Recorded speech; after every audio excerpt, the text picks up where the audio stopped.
CPI do MST, a Gleisi mandou a real também aqui para os bolsonaristas que estão lá e que são completamente desfacelados, né?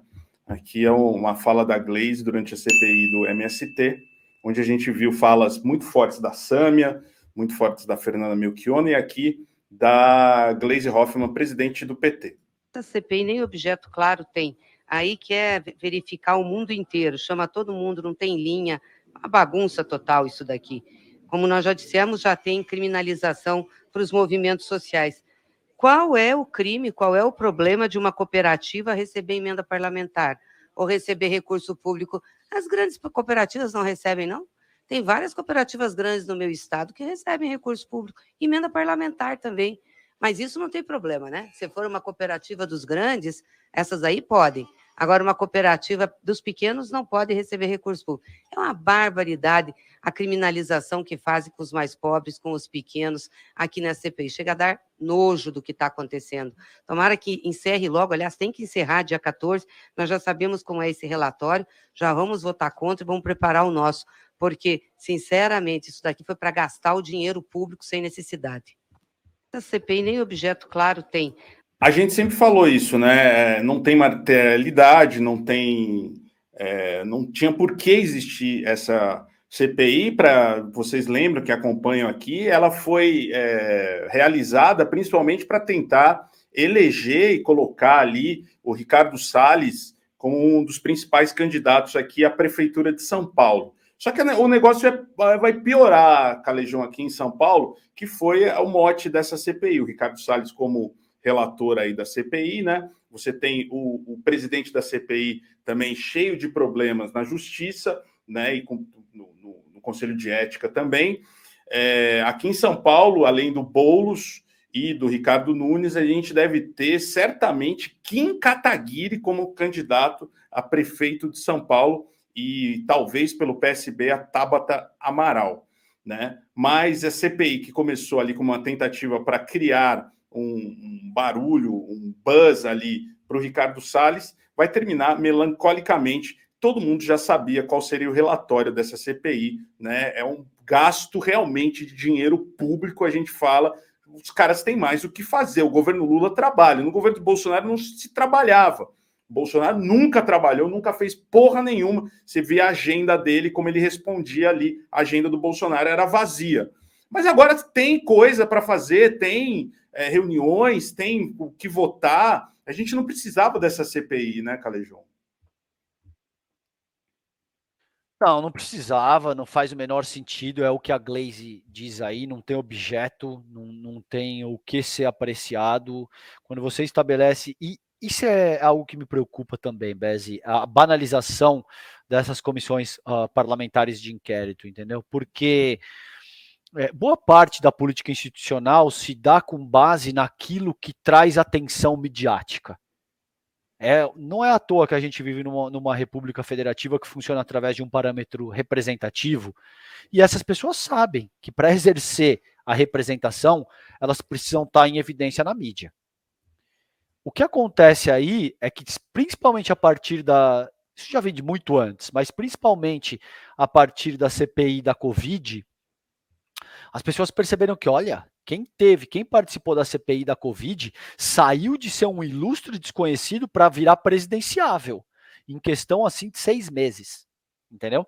Então, uma CPI, dependendo do nível de barraco, de bate-boca, de viralização via web que ela produz, pode resolver em 3, 4, 5, 6 meses aquilo que um parlamentar passa a vida inteira tentando construir. E essas pessoas sabem. Então agora fica se estabelecendo CPI e CPMI para tudo. Entendeu? Tipo, não, agora CPMI do MST. Faz sentido montar uma CPI para entender o caso Americanas, que é o maior escândalo de corrupção do capitalismo brasileiro? Obviamente faz. Você tem um objeto muito bem definido aí. Faz sentido estabelecer uma CPMI dos atos golpistas do dia 8 de janeiro que tentaram subverter a lógica de funcionamento da nossa democracia? É óbvio. Não precisa ser nenhum gênio das ciências sociais para entender que muito prontamente isso faz sentido. Agora, o MST, cara, um movimento que tem 500 mil de famílias assentadas e produz alimento limpo e investe em desenvolvimento, em educação, não faz o menor sentido. É óbvio que essas pessoas tentaram criminalizar o movimento através dessa comissão e tomaram uma puta invertida, Beze, porque quando você vê o Rainha, quando você vê principalmente o Stedley falando, o Stedley deu uma aula, cara, o cara passou o trator, literalmente, em cima dessa galera ali, do Kim Kataguiri, do Salles, daquele outro parlamentar que fez questionamentos absurdamente rasos, deu uma aula.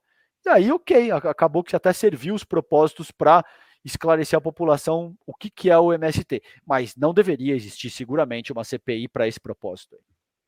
E até a gente fala muito aqui que a própria CPMI do 8 de janeiro, ela tem que ser concisa mesmo, porque a PF e o MP já estão investigando muitas coisas, já tem muita coisa em paralela, né? Se pensar, foi dia 8 de janeiro, e o que você disse, com o bolsonarismo aí subindo, né, a ascensão do bolsonarismo, conta muito esses parlamentares que só sabem se mostrar diante das redes sociais em lacração, em momentos ali que eles irritam nessas CPIs, né? Eles aprenderam isso na CPI da Covid, né? A nossa querida candidata a deputada que é ministra agora, foi terceiro lugar ali nas eleições. Pô, me deu um branco agora o nome dela. Me ajuda aí, como é o nome? Dá mais elementos. De quem que você está falando? Como é que eu fui esquecer o nome dessa pessoa, cara? Que é? Deputada? A Simone Tebet, pô. A Tebet, ok. A Tebet, pô, foi ali de uma desconhecida para a maioria das pessoas para terceiro lugar nas eleições ali presidenciais, né? Simone Tebet. Então, a Soraya Tronic ficou conhecida, a própria Leila do vôlei, monte de gente, Marcos Rogério para a direita também. Teve o Heinz, teve o Marcos Rogério, Girão. teve o Marcos Duval, o Girão, né? As pessoas ficaram conhecidas, né? E eles descobriram ali que é uma plataforma de impulsionamento das redes sociais, consequentemente de votos. É basicamente isso, né? Exato, agora não dá para. Cara, o problema é que quando você tem CPIs rodando. Tô mesmo, cara. Puta merda, viu? Mas continua lindo, né, seus pífios? Sabe qual que é o problema, Bezi? Quando você tem CPI instalada, a atividade parlamentar basicamente para, cara. Essa galera é isso. consome toda a atenção parlamentar, toda a atenção legislativa, toda a atenção midiática.